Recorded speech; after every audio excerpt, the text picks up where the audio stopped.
Welcome to all of you to our second STMs, Learning from STMs gathering. And we're going to hear this time from Tom Swearinga on the church as a family system. Looking forward to that very much. Tom's going to kind of lead us for the next 15 minutes or so, enough to set the table for us to have enough of a grasp to be able to kind of wrestle with the concepts together.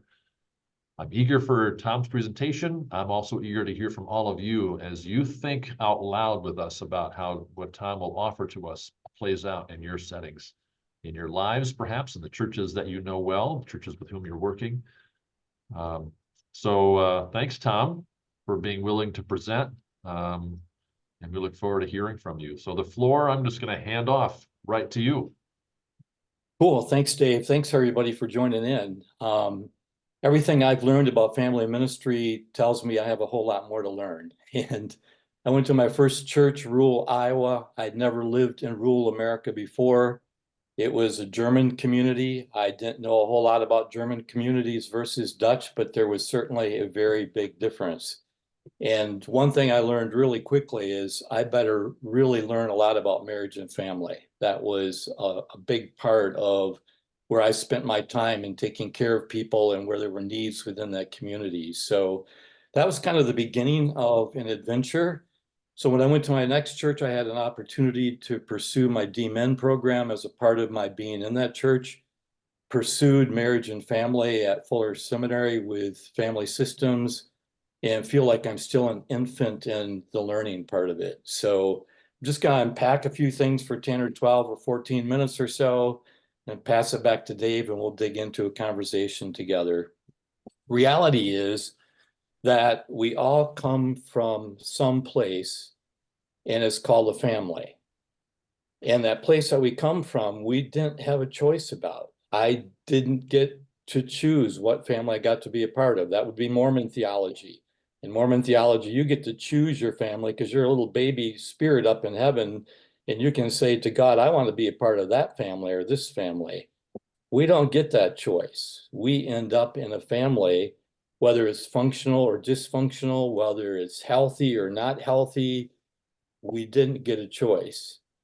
And then families enter in a variety of ways. So we have this family of origin. So it's the family we were birthed into. And so there's maybe mom and dad and the kids and a dog and a cat and some animals. I don't know what there's going to be.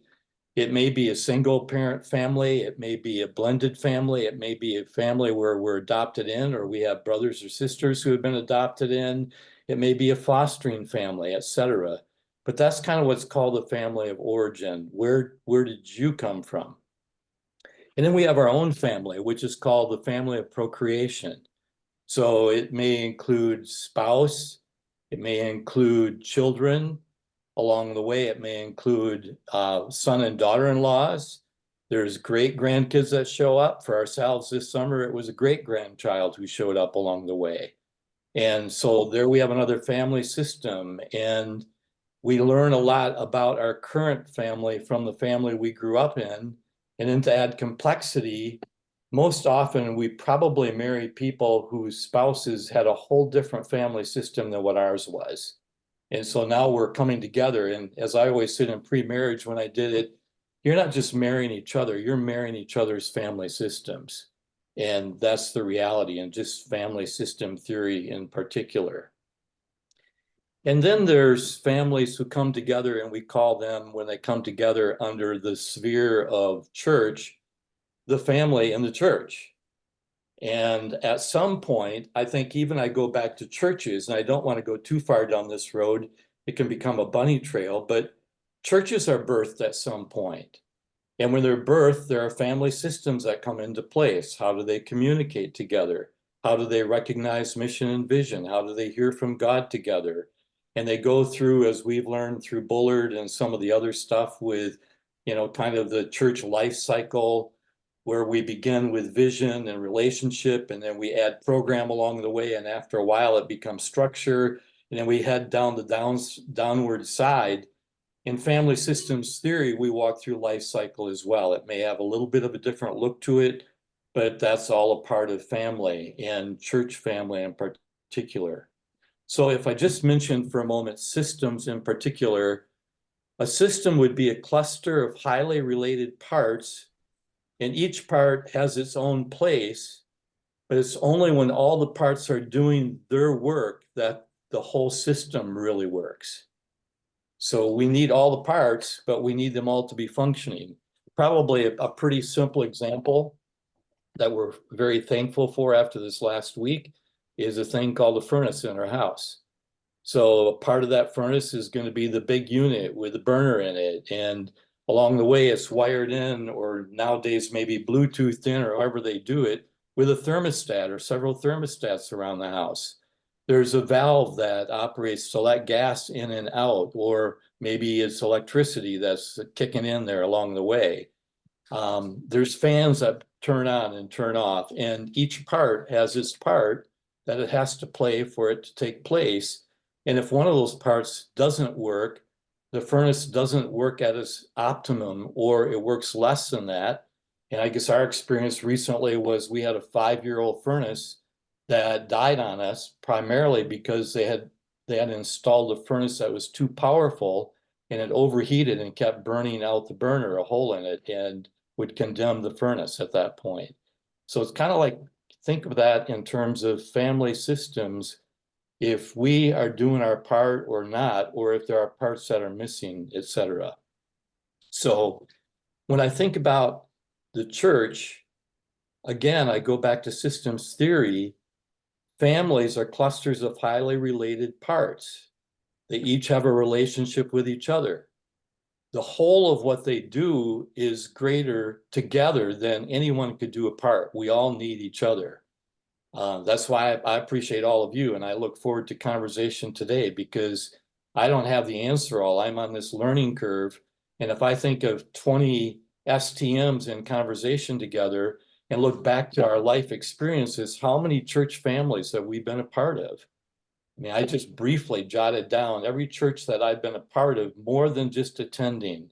It may have been a couple of summer assignments for 10 weeks. It was the church I grew up in.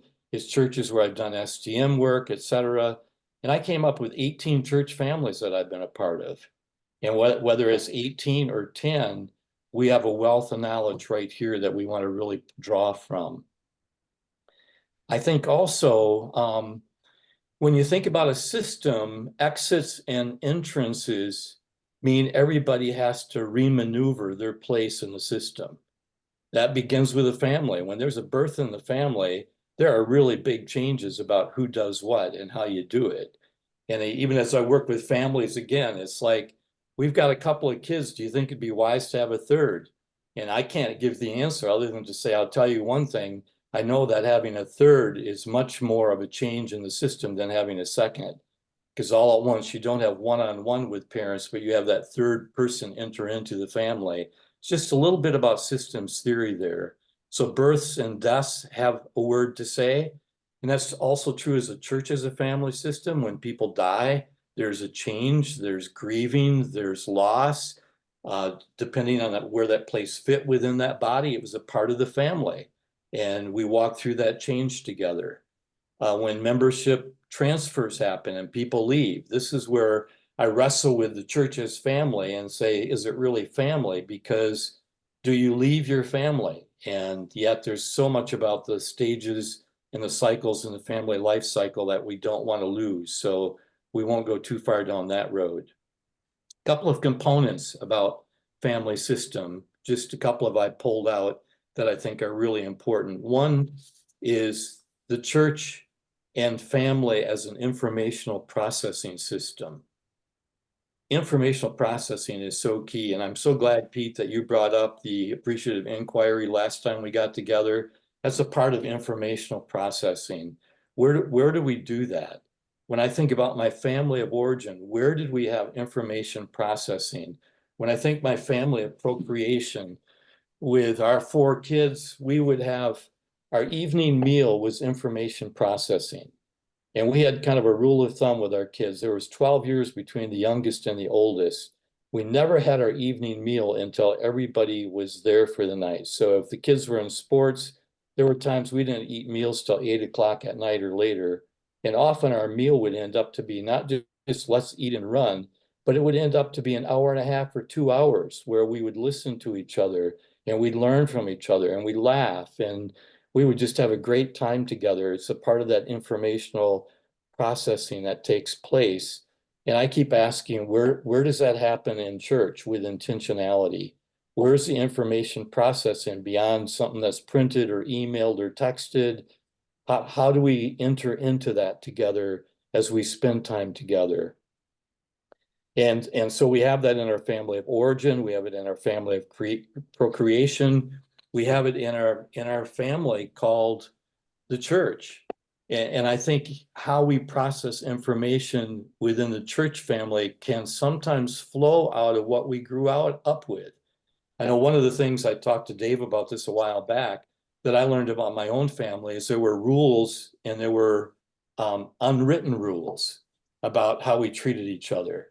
And one of the unwritten rules that highly impacted my life, that I was the only son, I had two older sisters, and I learned from my dad that you did whatever you could to avoid conflict, especially when it came to mom, right?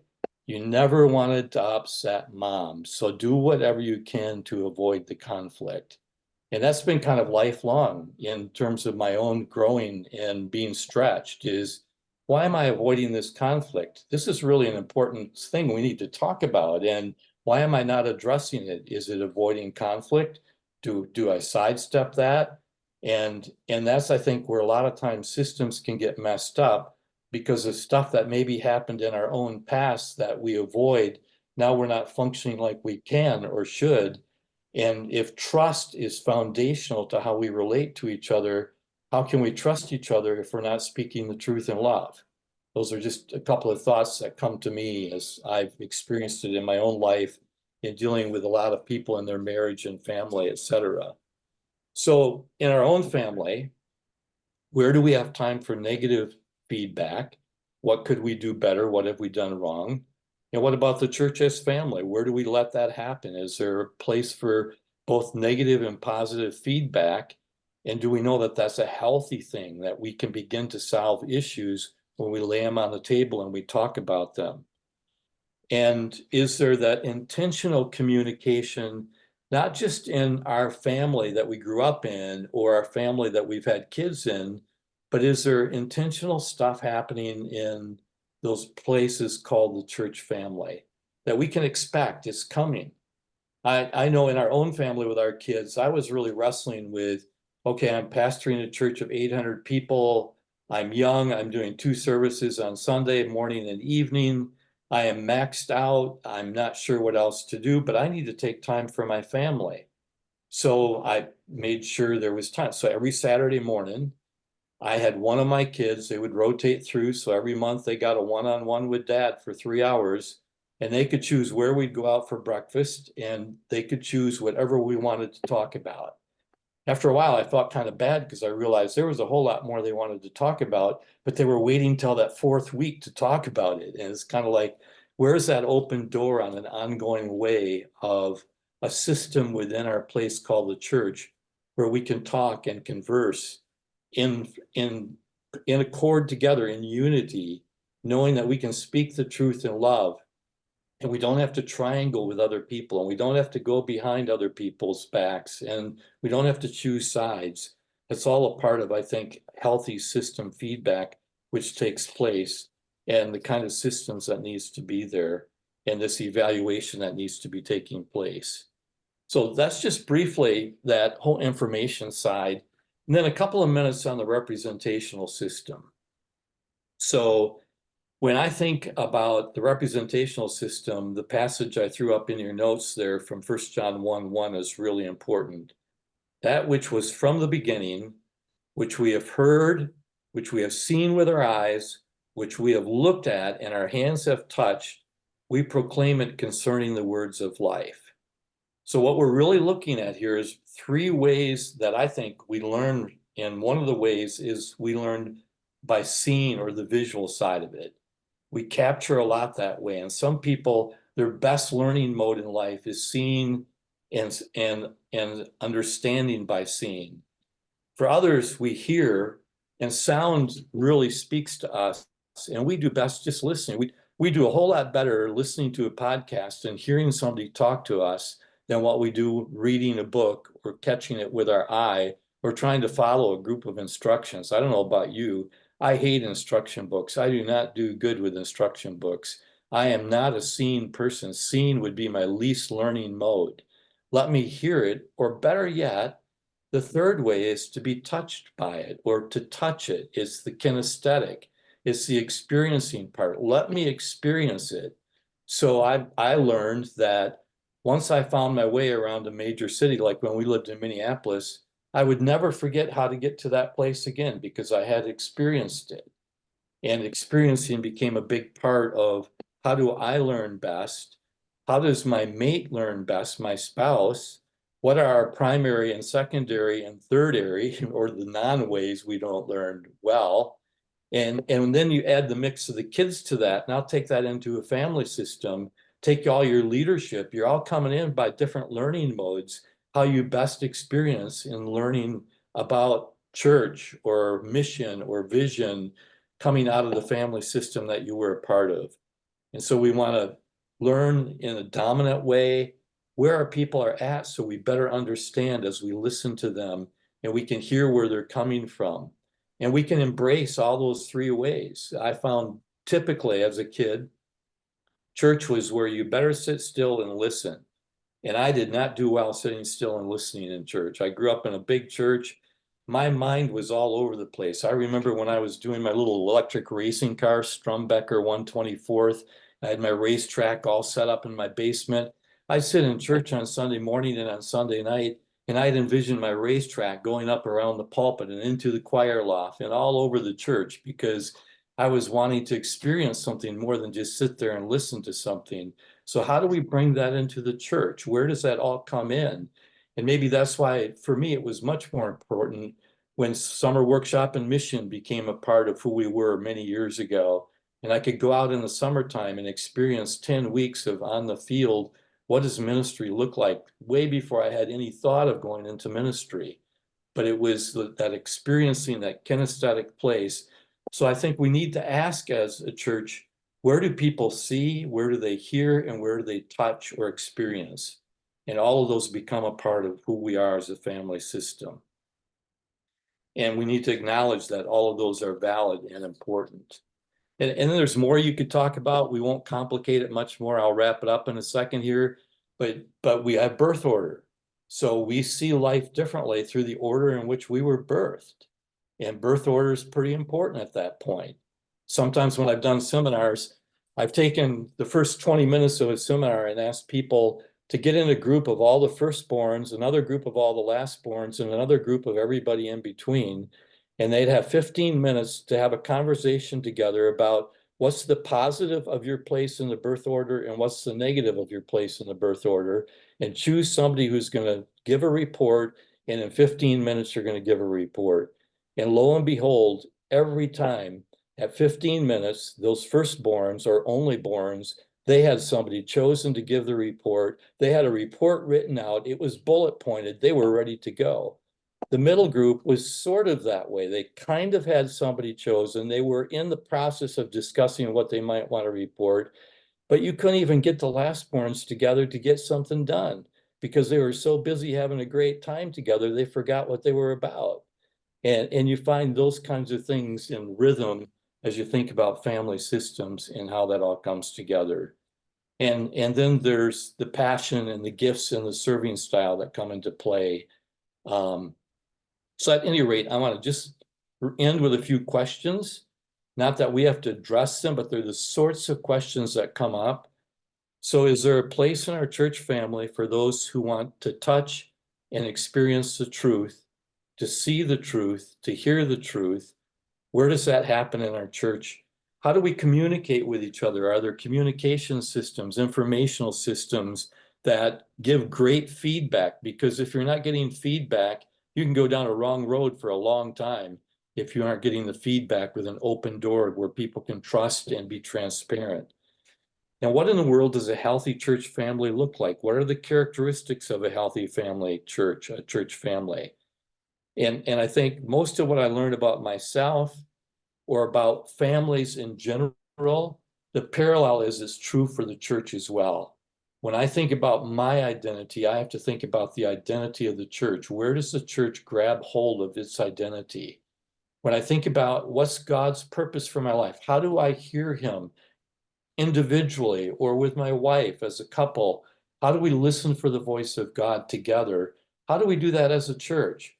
Where do we find ourselves in the kinds of conversations? And maybe that's some of the appreciative inquiry where we're tuned in together to address a very focused a subject that we need to take care of.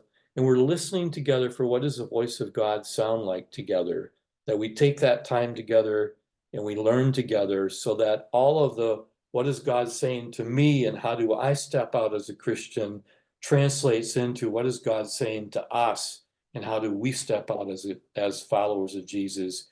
And then we delve right into mission and vision and values and all the sorts of things that we get to scratch on when it comes to STM work. So I think I'm going to leave it there, Dave, and we can pick up wherever you want to. Yeah, thanks, Tom. Thanks very much for that. I wonder about the connection between what you've offered and the work that we do as transitional leaders, what the benefit is. And I'm looking forward to hearing from everybody around the table here. I think I'll just offer this thought and then turn it open to the table.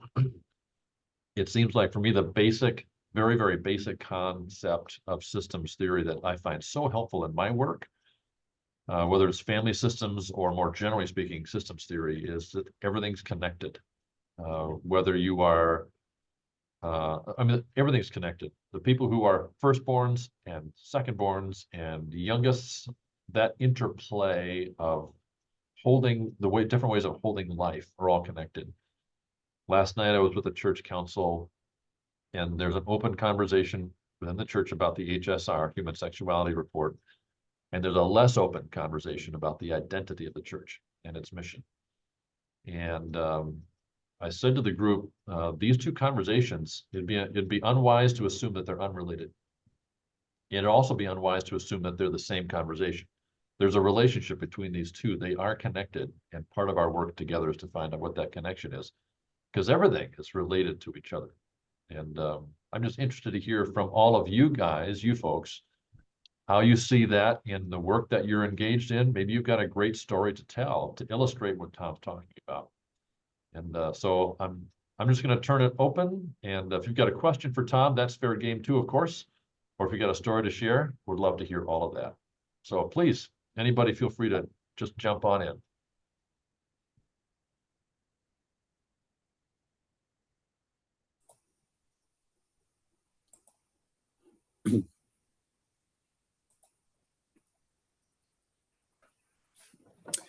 Tom, since nobody else is popping in yet, this is Neil Jaspers. I guess I don't have my video on.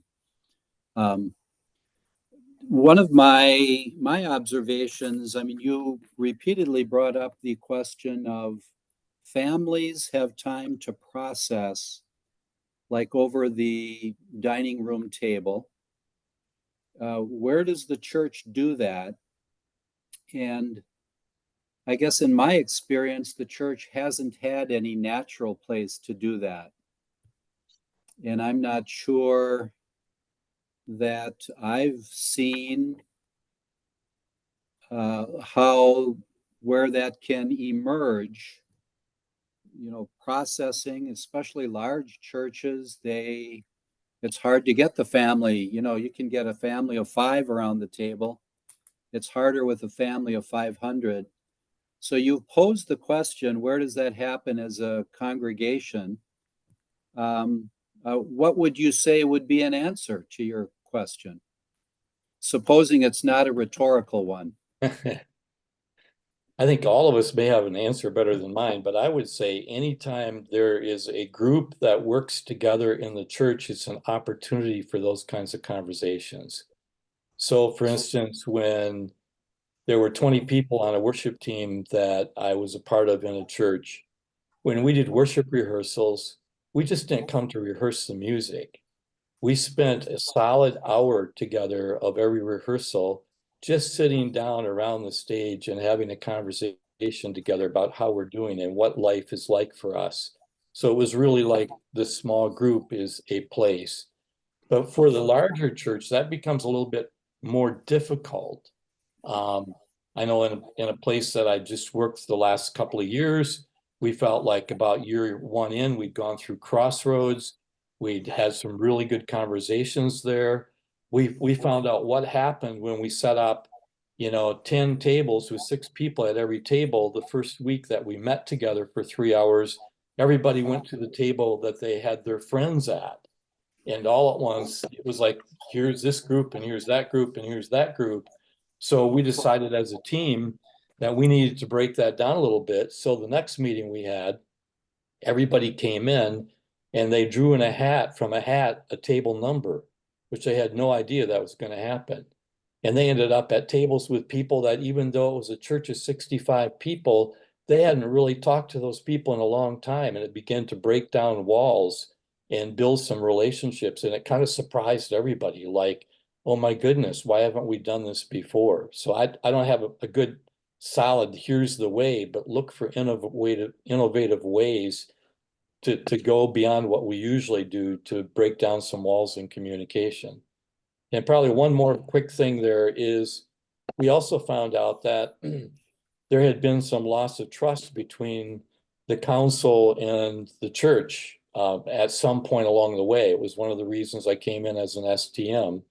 And it was really after we went through the crossroads that we started to have what we call First Sundays. And First Sundays meant when church got done, you get your cup of coffee and you come back, and the council and all ministry leaders would be up front, and you could ask the leadership any question you had about the church and what was going on. And we would try everything we could to answer, or we would get back to you with an answer. And it was a pretty positive movement that happened in that little church. So that would be sort of equivalent of having a regular town hall open to the congregation. Right. In fact, we would sometimes we would call it a town hall because we'd have new information we wanted to present to them. And if we wanted to present that for conversation, we would send it by way of snail mail at least 10 days in advance, so they would have some time to be ready for the conversation that we would have.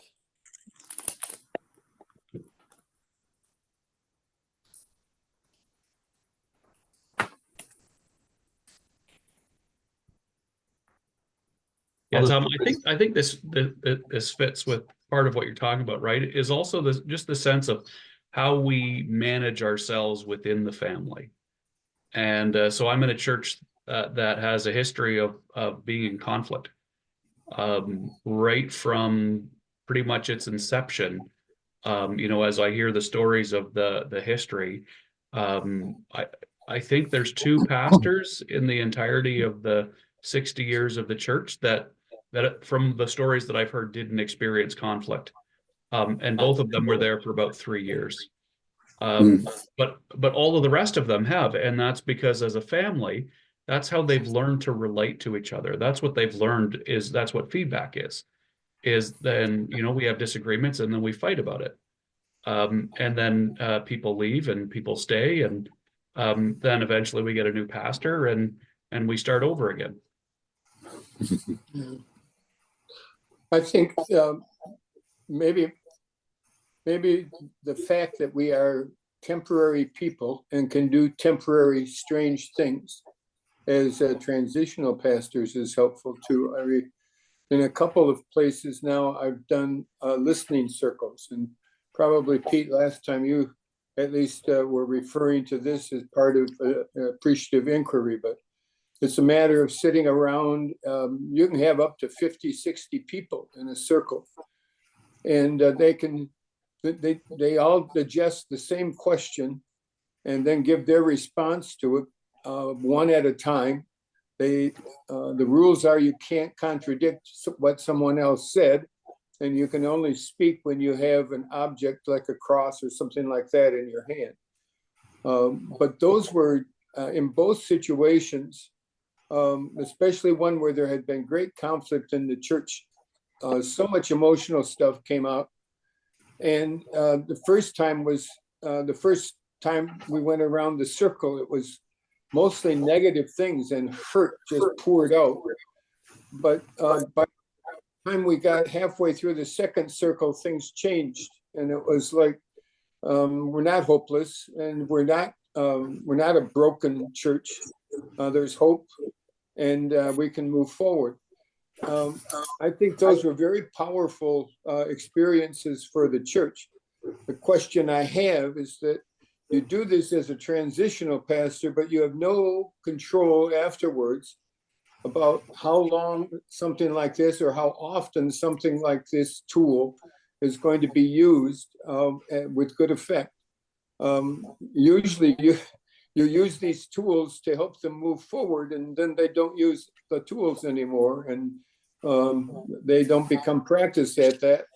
And the new pastor isn't a transitional person, so they're not going to use that tool. And I think that's part of the downside and effect of transitional ministry. It's to fix things, and then they're fixed, and then you don't need to use tools anymore.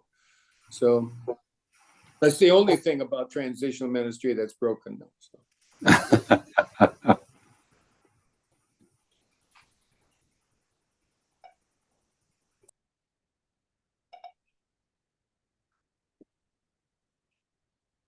I think the thing about transition ministry is, in contrast to just being an outside consultant, is we come into the system and we get to reset the system. And so, you know, I've heard about, I do a Q&A every first Sunday, like Tom was talking about, but the church I'm currently at had some significant paradigms around a town hall, and you need to change the paradigm. And you have the opportunity to do that because you step in as part of the system. And I don't think we should take that lightly. That's a significant responsibility.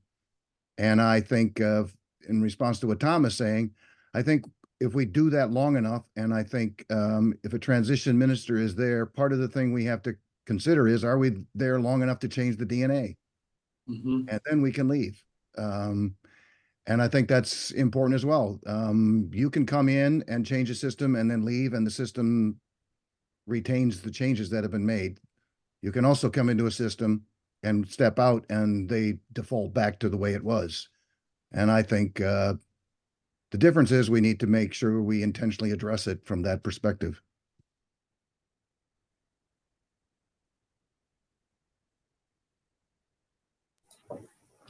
Doug, DNA is famously hard to alter. Systems, I think, almost equally so. In your experience, sort of temporary influence while you're there, which readily can fade when you're not, versus, as you say, a switch in DNA, what do you think it takes to have that longer lasting effect? Well, I start to try to change the DNA in 3 places in this order. First in the staff, and then with the leadership, and then with the congregation. And so initially when I step in, for example, and do a Q&A, I lead it so I can reset the parameters and the paradigm. And then slow but sure, I introduce other people to take the leadership for that. So pretty soon the council chair is leading it, and I'm stepping off to the side, and they're doing what I did. And in most of the churches that I've been at, they continue to do a first Sunday Q&A just to share what's going on in the church, because I tried to train them to do it. Now it becomes a part of their DNA, and I can step away and I can watch as they do it while I'm off to the side, still there, and to try to facilitate that. And for me, that's the process of changing a system.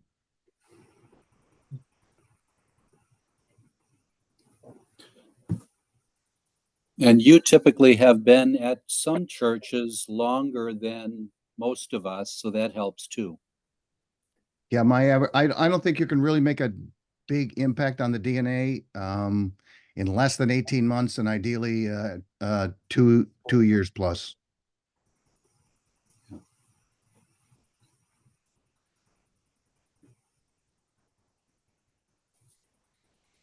I think what is a factor here as well is if you follow someone who has been over functioning in the church, who takes over, does everything, one man show, that kind of thing. For you, like Doug has said, to get other people to do what you did, the old I do it, you watch, you do it, I help, you do it and I watch. That whole thing says to the congregation, more of us have gifts than we thought, because we weren't being helped to use our gifts. We weren't being encouraged to use our gifts, because the first guy or the one we came after did everything and couldn't let anything go. And it can be discouraging as well to find that you thought you had a good match following you as an STM, and someone comes in as an overfunctioner again, and the congregation was used to that and stayed with it and just kind of breathed a sigh of relief. Somebody is here now to do everything for us. Thank you.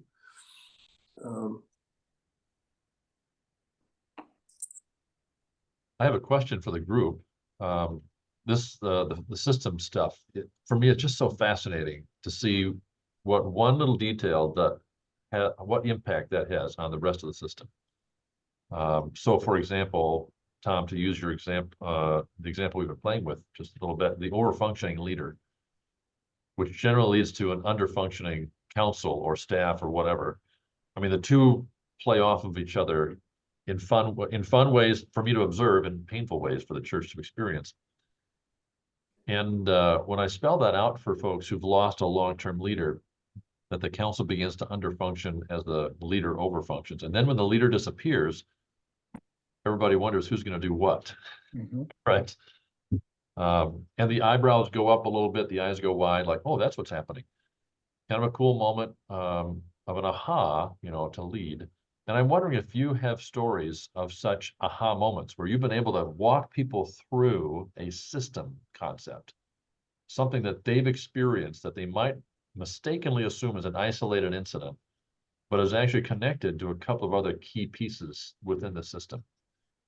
I'd be interested to know if any of you have a story like that, where the eyebrows have gone up, the eyes have gone wide, as you kind of help them to see that they're not part of a bunch of minuscule pieces that happen to be together, but they're part of a system, and this impacts that and that and that. Yeah, I have a story. Let's hear it. Okay, but this would be in the multi-generational process in the family systems. Systems has to do with anxiety transmission, right? That's family system stuff, not just information, but anxiety transmission. I find that fascinating. But I was in a church. It was in my, I've shared the story before. I was doing transitional work in the church I grew up in. So, and we were just working through stuff. And then partway through my time there, they said, we have this women in office thing. They have women as elders, but they don't have women as pastors. We'd like to talk about that. And my initial response inside of myself was, please wait till the next guy. But then I got over that because that's not what I paid for. And so I said, okay. And, I remember sitting downstairs in the basement there of that church with the full council. They had a pretty big council. And so my first question was, well, what's the problem? What's holding this up? Well, when we had these conversations before, there were fights. Now I'm giving kind of a Reader's Digest version here, but we always had fights. And I grew up in this church, so that really helped me. So I just said, well, okay, so think about the fights. Just don't say anything. Just think about the fights, conflicts, arguments. Okay, so I said, now put pictures in your mind of the people who you see as instigators or really were, would yell or whatever. And then I waited and I said, okay, you got those pictures? And then I said, okay, so those pictures, are any of those people in the room here? And no, they're not in the room. Then I said, are any of them alive? And that's when the aha moment went up.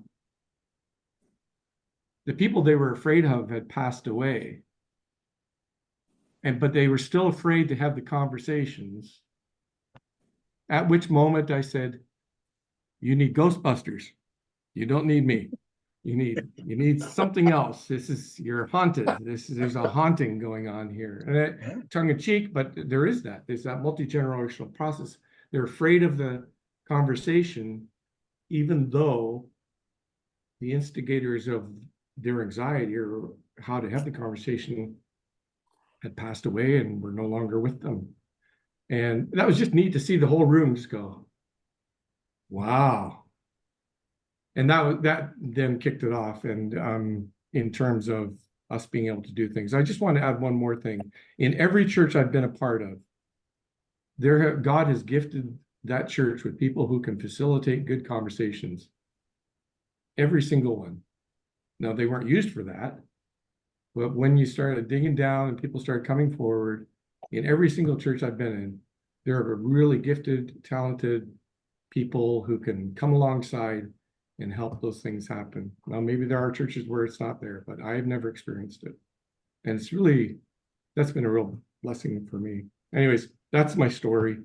And, I don't know if it can ever be replicated. I doubt it, but it was really kind of cool to see them then just confidently delve into that conversation. And they did a really good job over about 6 or 7 months with the congregation to sort it out. I have a couple of things I would like to share.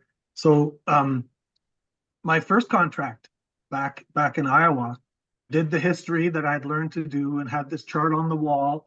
And at each transition of the former pastors for that church, I had asked the group gathered, was it a good ending?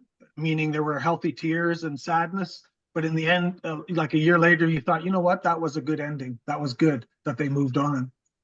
Or was it a difficult ending? And for each of those, the symbol was a smiley face above the ending if it was good, and a dark cloud if it wasn't. And when I arrived, we've all probably experienced a version of this. When I had arrived there were people that were very invested. The people that meet you at the train station is the old saying. In telling me how badly the last pastor needed to move on, right? It was all about the last pastor. So we did the history. I had my transition team sitting in front of that chart, and I just asked them, do you see any patterns? And they looked for a while, and then finally a guy said, he was actually a state senator, so that he had to be smart. And he said, yeah, there's a pattern of 4 smiley faces and 4 dark clouds. And I said, what's the common element in the 4 dark clouds? And there was silence. And then he said, crap, we are, right? And so that, in a systems way, broke the perception that it was about the last pastor, because they had a pattern of 4 bad endings. So that has led me, the statement that I use to summarize, like I probably have 10 of those kinds of stories, is when I come into a congregation now, I tell them, if they've had problems that are talked about, your system contributed to the problems that you've just had. Because there's always people that say, well, those 2 people are gone now and the problem is over. No, the system created the possibility for them to be problems. So our work is to look at how the system created that. And that's just, and so the last contract I completed, that's exactly what happened. At the beginning, they didn't know what I was talking about, and I felt bad because I was confusing them. But when I was finished, they said, we see now how that worked. That we had contributed to creating they discovered that their system was a non-accountability culture. So they didn't know how to hold people accountable for bad behavior, And so they just let it go, and it just kept getting worse and worse all over the congregation. So there's a few stories like that. Started to learn this as a student pastor. I was with, anybody know Jack Cortell from Ontario? He was my supervisor. We had a meeting, and he told me that he was going to go on a visit that afternoon to a family where a teenager was misbehaving. And so the parents had called him in to come and talk to the teenager and set him straight. And he had told me a few other things. I have in my background, I've walked with people with addiction. And out of the blue, I don't really know why I said it. I said to him, you should find out in that conversation if the dad drinks. And so the next meeting we had, he said to me, like, how did you know? And I said, I didn't know, but some of the story pointed to something. And so what this was a teenager who's trying to call out his dad publicly for his excessive drinking. And the parents had labeled the teenager as the problem, right? And that's how the system then works. And so that leads to my second statement, by which that I've learned from understanding and applying systems, is the presenting issue is rarely the real issue, because systems are complex. And so when a guy comes to you and wants you to make the change that the whole order of service is going to get printed in the bulletin, that's not the real issue. And so part of the fun then is to put on your Columbo rain jacket and start digging for what is the real issue in his asking for that. I screwed up badly in the situation where this actually happened, but there were two things. One was that I, as a new pastor in the situation, got lost in the order of service. So I spent some time umming and ahhing, trying to figure out where I was. And the previous pastor, the one that had Article 17'd out, had moved them to just the text, the sermon title, and the 5 songs they were going to sing was all that was in the bulletin. What I realized later, because I had just gotten there, so I got time to reflect on this and ask about it a bit, was that he was very uncomfortable with the pastor being confused. The pastor stands in for God.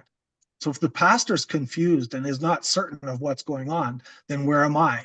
But if I would have the whole order of service in my hands, then I would know where I was, right?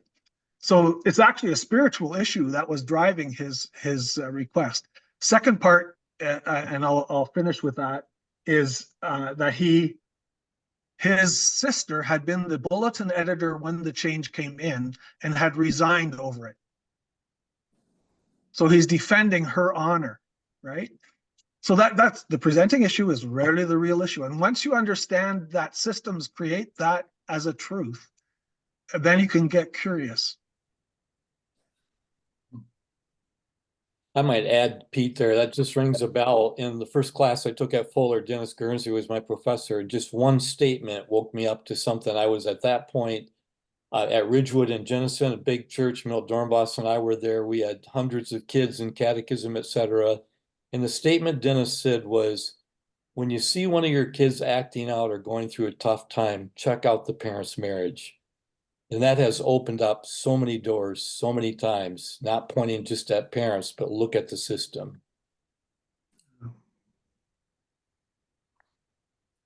We've mentioned the whole area of anxiety in the system and how to deal with it and how to identify it and so forth.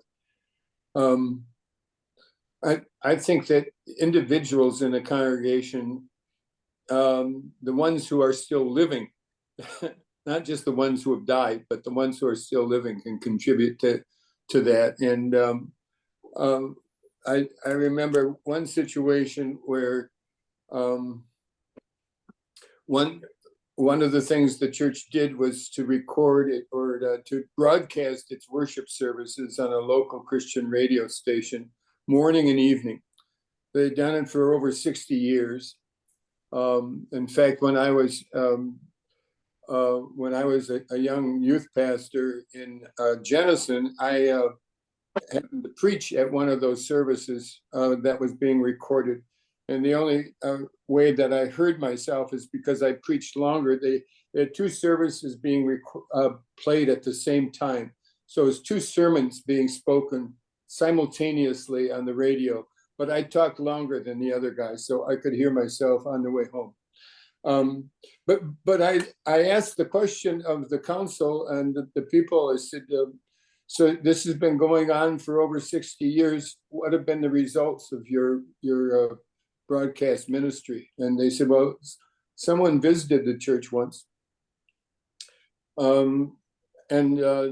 Then I said, I don't think this is probably something you ought to keep investing in. In fact, I've talked to the radio station and they say, you've got to come up with a whole bunch of money to change your equipment to make it up to their standards. So they're probably going to cancel you anyway. Why don't we cancel it? And they said, we could do that, but so-and-so's got a vested interest in this and is really behind it and has been so for many years. And they're in Florida right now. But if you do this, you're going to hear it. You're going to get it in the neck. And so sure enough, we did it. And this couple came home from Florida on Tuesday, and on Wednesday morning, they were in the study. And they were in my face. And they explained why this was so important to them. It was a sister of the man who had been in a nursing home situation. That was their only contact with the church, was that ministry of the radio. I said, well, there are a number of reasons, and I spelled them out. I got it. I knew they were angry. He was especially angry. And I remember doing something that a number of years ago would have been totally out of my ability. I got closer to them. I moved in. I talked quieter. I gave them the reasons for the decision. And I said, I know that you are angry, that this is something very important to you. So I want to pray for you right now. May I do that? And I remember taking both of their hands and holding them and praying for them. And there were tears afterwards. And I thought, Pettinga, how in the world did you, where did you find the courage to do this? Because I wouldn't have done that 10 years ago. But what happened was that I was the least anxious person in the room. And I came close and I cared. And those were the only things I could figure. But the next Sunday, they shook my hand at the back of the church after the worship service and smiled at me. And I don't know all that happened, after they left the study, but it really showed me that everybody in the church leadership was afraid of that one man and what he would say and what he would do, because they had heard it before and they'd experienced his anger before. And so you get to, I think, as a transitional person too, you get to diffuse things or pop anxious balloons, or as I have said before, step on landmines that nobody else has stepped on before. But you're right, Timon, that these are system situations. These are family dynamics that go on. So that's my story. That's so helpful. Tom, you just gave us a masterclass also on differentiated leadership. And that's a concept we can devote a whole hour to as well. That's terrific. Hey, we're running out of our hour here already, everybody.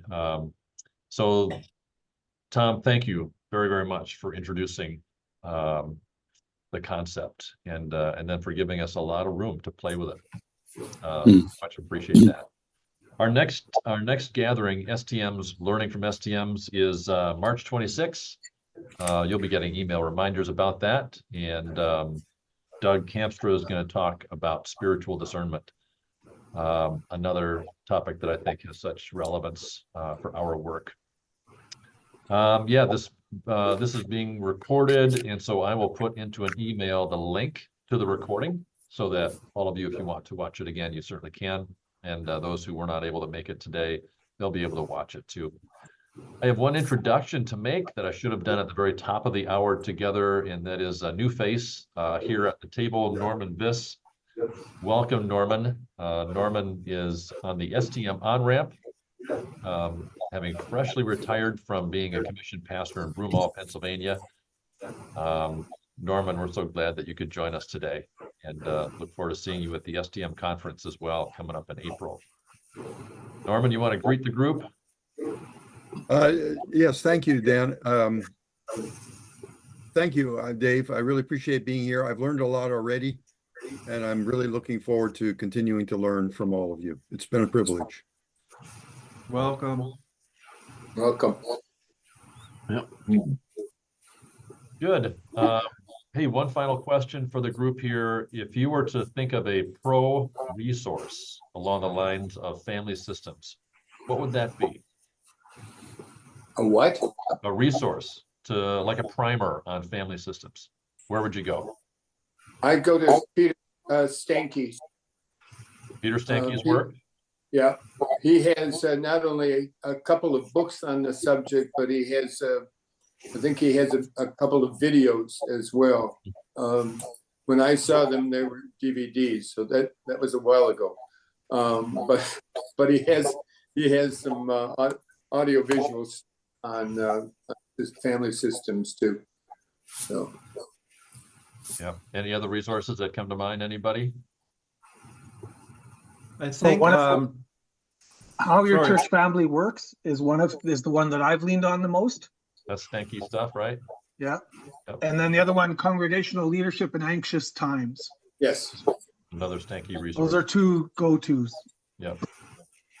Somebody else is about to help us with something. I think Interim Ministry Network has a one-page, or not a one-page, a pretty short summary of family systems theory. It's I'll see if I can dig it up and if I'm allowed to share it. Awesome. Thanks, Mike. I like the leader's journey. Yeah. Yeah. Jim, who's that again? Jim, Trish Taylor. Harrington. Jim Harrington, Trish Taylor, and Robert Creech. That's right. Yeah. I've been using it as a book study with my council as well as my transition team at my church. Nice.